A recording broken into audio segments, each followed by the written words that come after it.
No one has more state pride than New Mexicans. The vibrant culture, bold flavors, unique history, and dramatic landscapes under our Zia sun are like no other.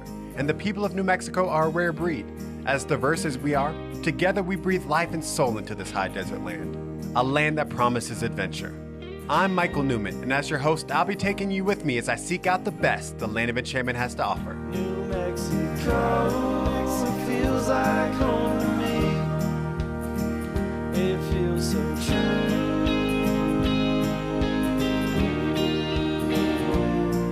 It's time well spent when I spend it with you.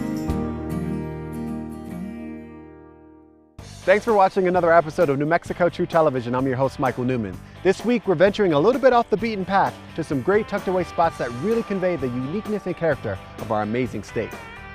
From roadside curiosities to old-time eateries and saloons, and sites that feel a bit out of this world, we take the road less traveled to discover these hidden gems.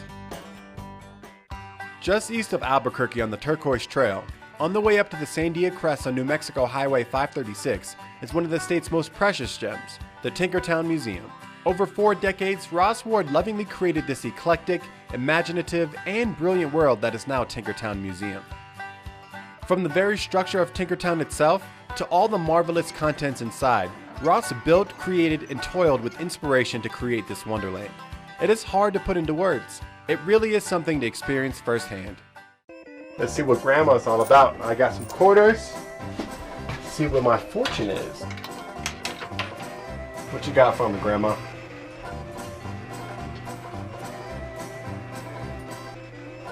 You were nature's stepchild. We're at the career pilot. Are you the captain of your fate?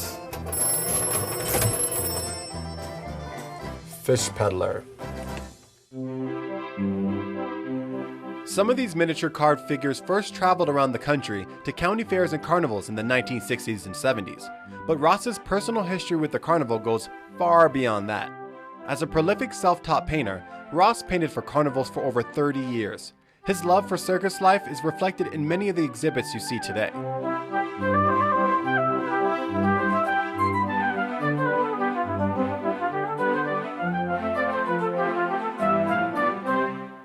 How to be really alive. This guy has some very wise words to say. You can tell that he was a smart man. Ross's wife, Carla, oversees Tinkertown now, and I had the chance to meet with her on my visit. Thank you for having me. This place is immaculate. Thank you. In like the most creative, like off the beaten path kind of way. So I'm wondering, what was the origin of Tinkertown? Well, you know, Ross and I traveled a lot around the country because he was a carnival and circus painter is what his day job was. He traveled all over the country painting big fun houses and murals, and we would stop at every roadside attraction that we could find, and they were disappearing like crazy. Every time we'd drive down the road, another one would be gone, and we thought, you know, we should really build one ourselves. Okay. So we kind of built one that we would most want to go to. We used to have the Western town in a little trailer and would take it around to state fairs. It played at the New Mexico State Fair for many years. And so we had the beginnings of a roadside attraction. And then as we kept working it, you know, it would grow and grow and grow. And, you know, it just evolved into this. Totally. So it was based out of a necessity. We had so much stuff. We wanted to show it to the world. Unfortunately, he was diagnosed with Alzheimer's disease when he was only 57 and died at 62 in 2002, 12 years ago. But he did all of this by the time he was basically 57 years old, and he was truly a remarkable genius. People don't do this much on a lifetime. I know. It's kind of hard to fathom when you look at, like, for example, like the circus tent. Yeah. There's like 50 things going on, and to think that one person went from one thing to the next and all intricately placed perfectly, it's like, how can you even conceive of doing something like that? He was really gifted. Beyond all of Ross's creations, there's an artifact of a completely different nature towards the back of the museum. How did the boat come to be here? Well, my brother is the sailor, and he was living here, right here next door to Tinkertown here, and building guitars, and he just had this notion that he wanted to sail around the world. So he went looking for a boat and found one in Fort Lauderdale that a British couple had sailed in there under his price range, and he bought it and took off in 1981 and with the idea that he was going to spend 10 years sailing around the world.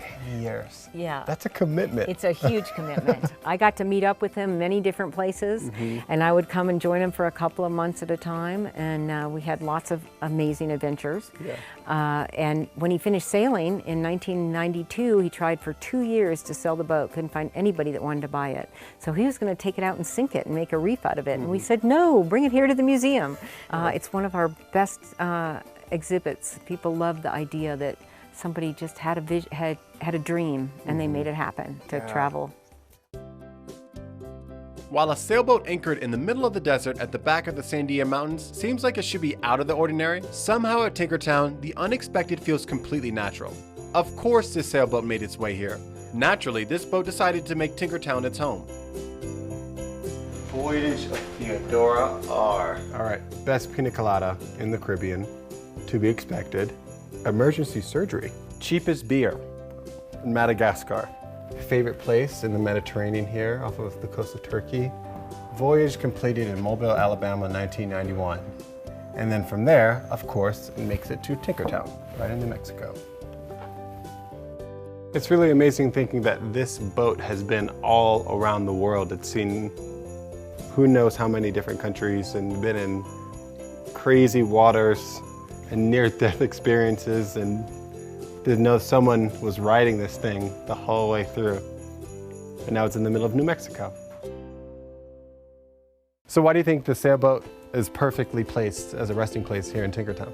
Tinkertown speaks to the traveling spirit. All of our quotes and all the people we get from around the world, we meet here at Tinkertown, and it just touches everybody's quest for understanding each other and the world. Right.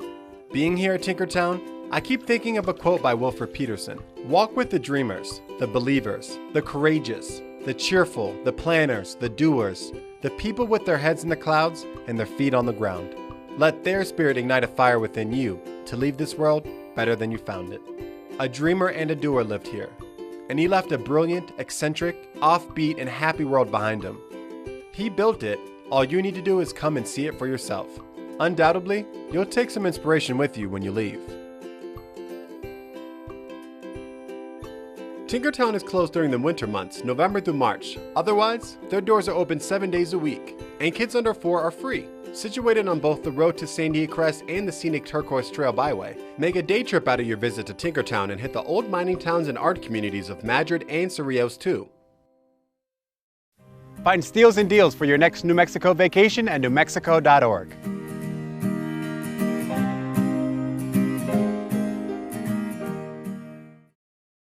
One of the more charming and unusual things you will come across in Portales is the large collection of windmills housed at the Roosevelt County Fairgrounds.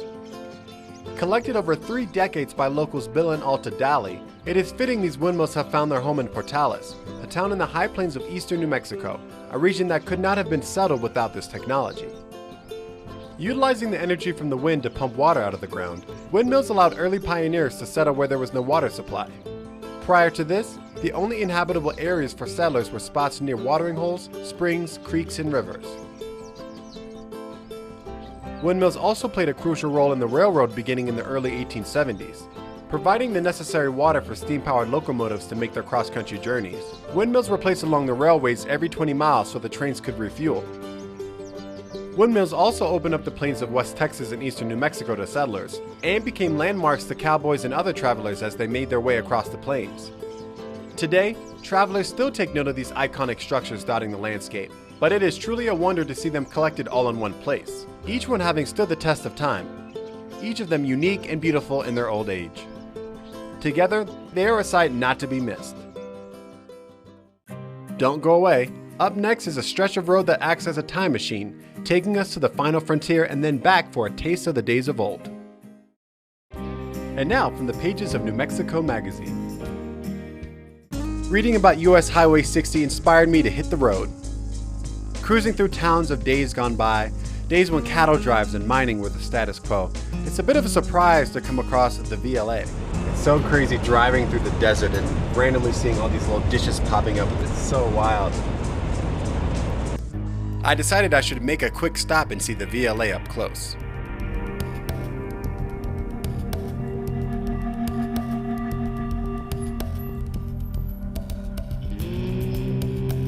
After checking out the visitor center, I had the opportunity to meet Dave Finley, who works at the VLA. So Dave, when you're coming down the road, you see all these dishes. So what are they and how do they work? These are dish antennas. They collect radio waves just like your satellite dish antenna collects the radio waves from a satellite in space. What we do is we have 27 antennas out here. They're spread far apart so that we can see very high level of detail. We combine the signals received from all 27 in one giant supercomputer and process them and come out with an image at the end. We really are on the frontier. The excitement of science is the excitement of discovery.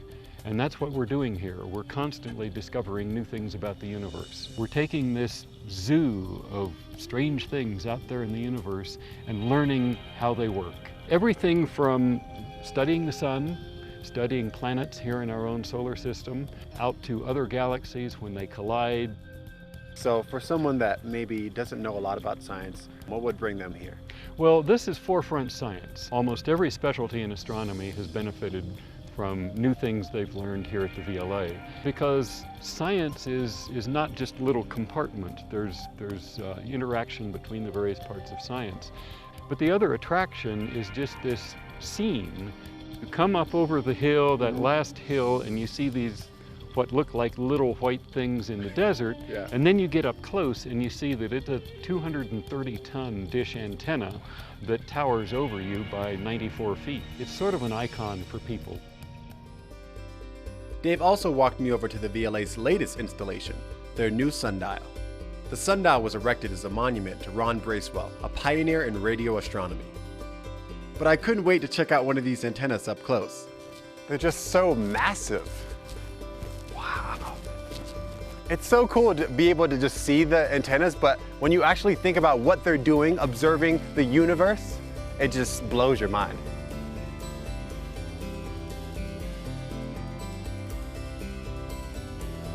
What was going to be a quick stop turned out to be a real journey. Now back on the road, I've only got 40 miles to go before I reach Pi Town.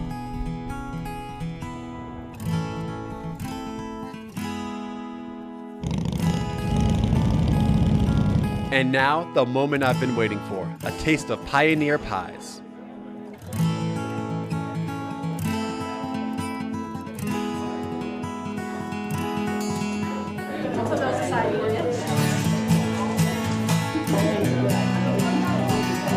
We saw Pi Town on the map, and We had- we have to go there. She loves pie.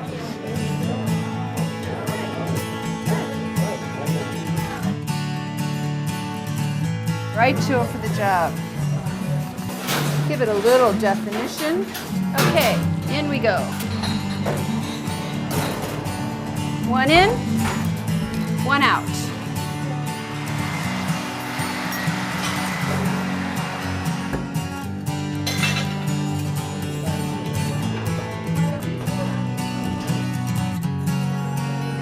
Oh, that is magnificent. Oh my goodness. It's so good. It's like the creaminess of the oats, and then you have the tartness, and then the pecans are just so good. How's the pie? And you must be the special lady who made this loving pie. I think I did. What's your name? I'm Kathy. Kathy, I'm What's your Michael. name? I'm Michael. Nice to meet you. Cold hands, warm heart. Yes, I can feel your love through the pie and through your hands right now. That's the idea. We want you to feel the love, taste the love. So what's the history behind this place? This is the coast to coast highway. They call it the ocean to ocean highway. See that sign? It was the road that bisected the country. All the people from Texas, Oklahoma, Arkansas, after the Depression and the Dust Bowl wiped them out, they were going to California. And they were going along this little mud road that goes all the way to Santa Monica. Oh. And they would get as far as they could get in one day and say, we're not going any further. We're home. We can't go home. There's nothing there. We've heard there's too many people already picking grapes in California. Let's just plant some crops and live here. And you built your little dugout cabin and you raised up a crop of children. Right. And I think some clever, enterprising rancher said, Mom, bake me an extra pie. I'm going to walk up to the road and peddle it. And Someone's always baked pie here ever since, but many people come, many people try, many people leave. It is challenging. Right. I feel a connection here, like many people who come in here, they feel a connection to their past. Yeah. They sit down, they talk to a stranger, they have a piece of pie. All of a sudden they're getting this nostalgic thing. And they're talking about the pies their grandmas made. And it's a trip down memory lane, one slice at a time. There's so much I want to ask you. But I have pies to make. But you have pies to make. You'll have to come in the kitchen. Yep. All right, let's do it. Why do people come to Pie Town? Why did I come? I saw the sign. Yeah. We were driving on a road trip to the VLA, and it said, Pie Town, whatever, how many miles? And my mom said, oh, we have to go. And when we got here, the sign on the door said, used to be pie, ain't no more, for sale. Wow. She said, that is wrong. I would so change that. I would make chocolate pie and lemon pie and sour cream raisin pie and buttermilk pie, and the ranchers would love it, and the cowboys would love it. And I heard my mother excited for the first time in many years. I never made a pie in my life. And my mother, bless her heart, she said, well, we just have to buy this place. She said, I can make pies, you can afford it. She said, if you buy it, I'll bake them and they will come. And I was like, I think that only works in the movies, Mom. And she said, no, it'll work. I know it'll work because it's Pie Town. It's Pie Town. So save room. Chocolate, chili, walnut, things I've never seen in a pie before, all in that pie, and I'm so excited for it. Save your fork, there's pie. There's a pie!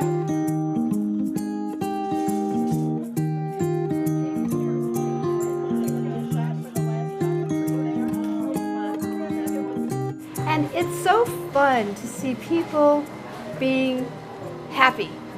If we can be the place where you get a little slice of pie and a little happiness to go, I'm doing what I'm supposed to be doing. That's for me better than pie. That is the best thing I've ever had in my life.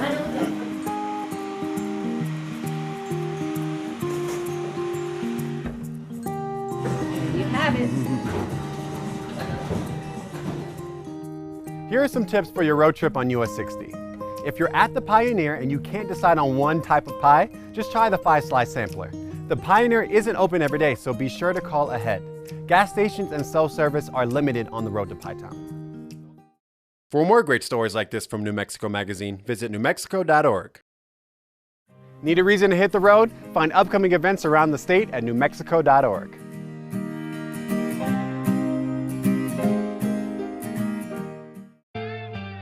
Just 8 miles north of Silver City and 2 hours from Las Cruces on New Mexico Highway 15 is the old mining town of Pinos, Altos. And right smack on Main Street in the heart of this ghost town is the Buckhorn Saloon and Opera House. Known as one of the best old-time watering holes west of the Mississippi, the Buckhorn is a popular spot among locals and travelers alike. From steak and seafood to pub favorites like burgers and salads, not to mention a weekly lineup of live music, this place knows how to draw people from near and far. The first Buckhorn Saloon in Pinos Altos opened in the final months of the Civil War. Today, the saloon is housed in a building with 18-inch adobe walls and a bar that was freighted in on wagons way back in the day. Hey. Hey, how's it going? Good, how are you doing? Good, I'm Michael. Welcome to the Buckhorn.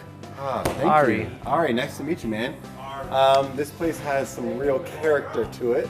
Yes, it does. It's got a lot of history as well. Okay, can you what Built was back this in the place? 1860s. 1860s. Yeah, it's this whole complex was one thing, and the only thing that's burned down, I think, was the Opera House. That burnt down and was rebuilt, but everything else is original. They had closed up some holes here in the floor, and there actually used to be tunnels, secret tunnels that escaped out of here for Apache raids and stuff like that. So, well, I think I need to get a drink, first of all. have you been out gold panning today? Not today, but I brought all my, I wish I was. I mean, I just came Chasing back wild from the mine. Mustangs, maybe? Is that a normal pastime? It is. There's never a dull moment around here.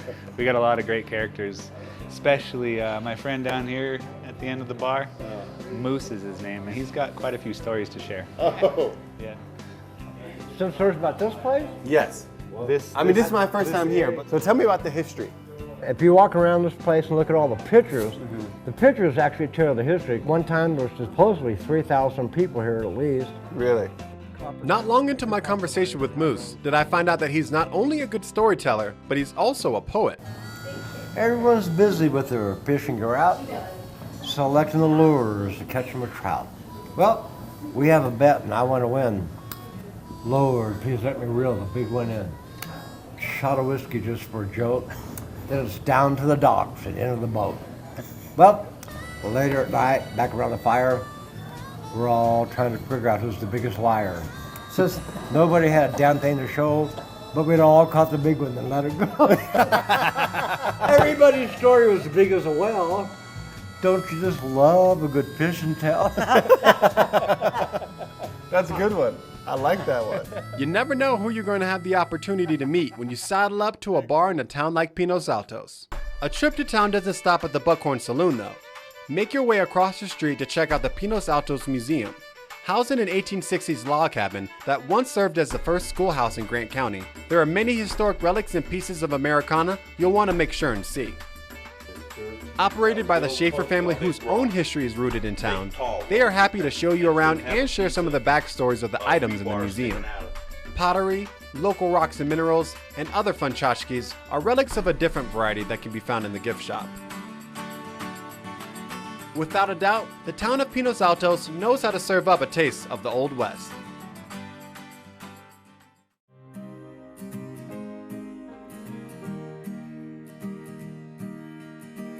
In our first 2 seasons, we've taken you all over the land of enchantment, to places we felt you would want to see and experience. Now it's your turn to share with us your New Mexico true treasures. All you have to do is get your smartphone and send an email or a 15-second video about why you think that place is a New Mexico true treasure. Who knows, we may even ask you to show us in person. Email your video to truetreasure@cliffdwellerdigital.com. Surprise and amaze us. We want to show our viewers your favorite spot and why you love New Mexico. And coming up, we literally go off the grid to check out the Earthships of Taos Mesa. Besides the ancient adobe structures of the Pueblo, Taos is also known for another architectural style, the Earthship. Rising up out of the ground, casting reflective light from recycled bottles and cans, taking on shapes like you've never seen before, these structures beg the question, what exactly is an Earthship? I head to the Earthship Visitor Center to find out. Earthships are basically an autonomous home. It's 100% self-sufficient, off the grid. The building is made out of recycled materials, automobile tires, bottles, cans, cardboard. If it's blown around on the street, I'm out there picking it up. More than 30 years ago, Ron's mentor and Earthship pioneer Michael Reynolds built the first Earthship, and now they may be found in all corners of the world. But Taos is where it all began, and people arrive every day to tour these homes and to see the progressive concepts at work, and to learn how to build an Earthship of their own. So whether you want to build your new homestead, or just tour this unique colony of the high desert, make the trip, and if you're lucky, stay the night. Earthships are available for rent, so you can experience their creature comforts for yourself.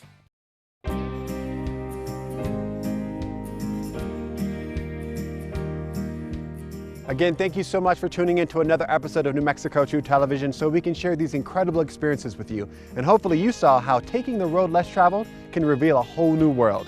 With that being said, what are you doing next weekend?